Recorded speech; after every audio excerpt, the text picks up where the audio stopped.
Assalamualaikum warahmatullahi wabarakatuh. Salam sejahtera, salam bersatu Nusantara, dan salam sehat untuk kita semua. Andai saja di Indonesia ini, khususnya di organisasi Nahdlatul Ulama, ulama-ulamanya itu pola pikirnya seperti Kiai Ma'ruf Hidayat. Ya. Jadi pikirnya itu tidak kolotan begitu, tidak taklid buta, tidak membutakan mata dan tidak membutakan hati. Ada sebuah kisah yang sangat luar biasa. Dari Kiai Ma'ruf Hidayat ini mendapatkan wajengan atau wasiat dari gurunya bahwa kita sebagai umat Islam, sebagai warga Nahdlatul Ulama itu wajib percaya kepada dzurriyyah Rasulullah Shallallahu Alaihi Wasallam. Kita wajib percaya, ya. Ingat, dzurriyyah Rasulullah Shallallahu Alaihi Wasallam. Nah, kemudian ketika kita percaya, maka ambillah yang baik-baik. Karena sampai saat sekarang Rasul itu masih ada kok. Masih ada dan masih banyak. Ambillah yang baik-baik. Ambillah hal-hal atau ilmu yang baik-baik.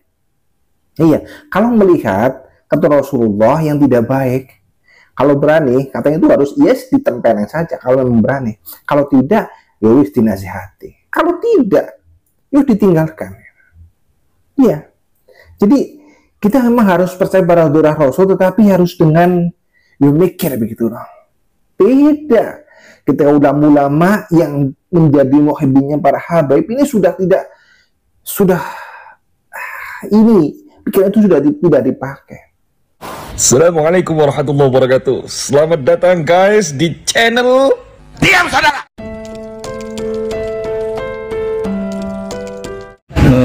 Saya dapat wasiat dari guru. Setelah saya terjun di masyarakat, saya dipanggil. Kemudian guru saya mengatakan, saya panggil akan bahas Babul Habib. Wasiatnya kepada saya yang pertama, kita orang NU wajib percaya ada dzurriyyah Rasul. Saya dzurriyyah Rasul. Dzurriyyah Rasul. Bukan Habib. Bukan. Ya. Wajib percaya bahwa ada dzurriyyah Rasul. Tidak ngomong Habib, tidak ngomong Bang. Iya, iya. Yang kedua, ikuti kalau kelakuannya, akhlaknya sama dengan Rasulullah. Yang ketiga, kalau tidak sesuai dengan akhlak Rasulullah, cara bergaul Rasulullah, kalau berani tempeleng. Iya, iya. Kalau nggak berani cukup nasihatin. Dan yang ketiga, tinggalkan, jangan dimuliakan. Itulah prinsip hidup saya sampai hari ini. Wasiat dari guru tentang masalah Habib. Kayak dalam perkembangan sekarang ini berjalan, tesis boleh berbeda. Tapi ada ilmu yang tidak bisa dinafikan, yaitu tes DNA. Ya, tes DNA. Dengan tes DNA itu adalah merupakan paten bahwa ini dzurriyyah Rasul apa bukan. Ya. Oleh itu saya sarankan kepada siapapun, kenapa sekarang ini kok masalah Pak Alwi diangkat? Karena dulu Habib-Habib dulu waktu guru-guru saya ya sama dengan kita, saling hormat menghormati, tidak mengkafir-kafirkan. Jadi kalau sekarang kiai-kiai Nusantara berontak, bukan salah kami, tapi mereka yang pertama. Masa katanya gurunya bisa nyetop api neraka, bisa nyetop matahari, bisa nurunkan emas dari langit. Allah. Ya Allah, grup dia biar goblok lebih mulia daripada Kiai Indonesia 70. Masya Allah. Ya nah Allah. Kalau kita sebagai orang NU tidak bergerak, dosa di hadapan Allah. Betul. Yang ada hanyalah penyesatan dan kesesatan, atau kesesatan dan penyesatan.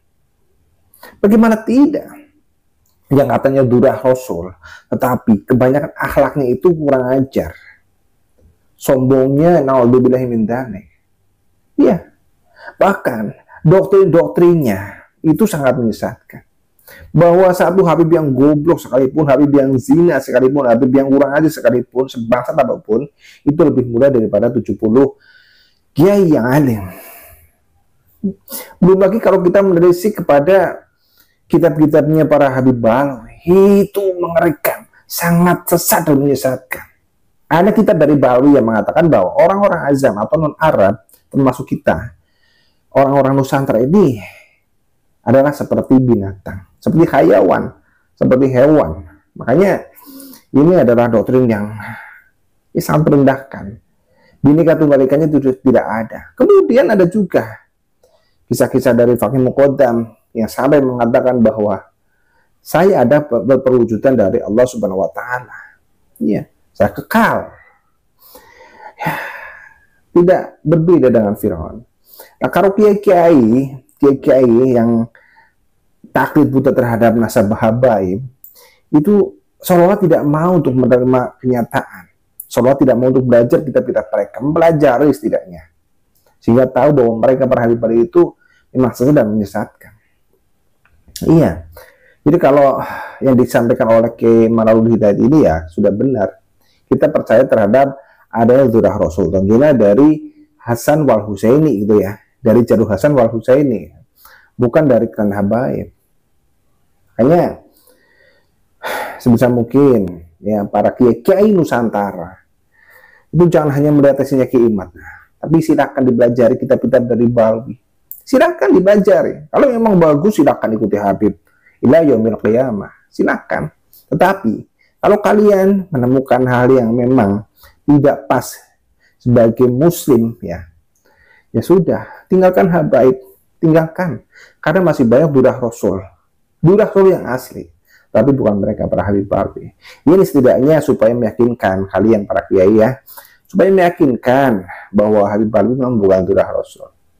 Durah Rasul yang asli itu di sebelah banyak kok.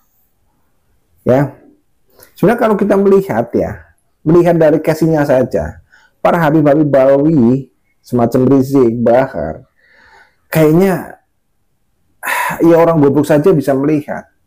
Nggak ada yang namanya durah Rasul seperti itu, model-model seperti itu nggak ada. Bahkan seperti Lutfi bin Yahya itu pun nggak ada. Kita sudah terlalu banyak husnudzon. Padahal dari Bahar, dari Rizik itu jelas-jelas mereka ini selalu membuat keonaran. Akhlaknya Rasulullah kan tercemari oleh hak-hak seperti Rizik dan seperti Bahar ini.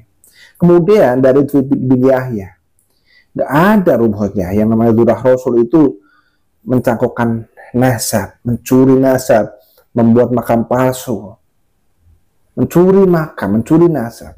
Nggak ada durah Rasul seperti itu.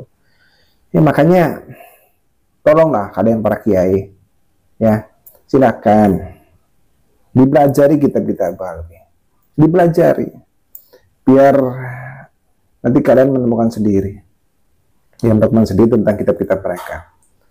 Banyak sekali kesesatan yang sudah dikarang oleh datuk-datuknya dari habib-habib yang sekarang. Sudah banyak sekali kesesatan-kesesatan yang sengaja ditulis dalam kitab-kitab mereka.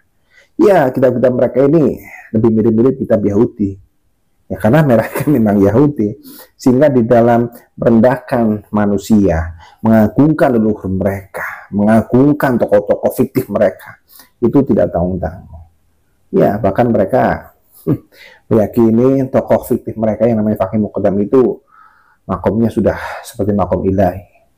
Ya, mereka meyakini bahwa Fakih Muqaddam itu adalah perwujudan dari Tuhan. Bahkan tidak jarang para habib itu mengatakan bahwa siapapun yang percaya kepada Habib Balawi, siapapun yang mencintai terhadap Ahlul Bait Balawi itu auto akan masuk surga.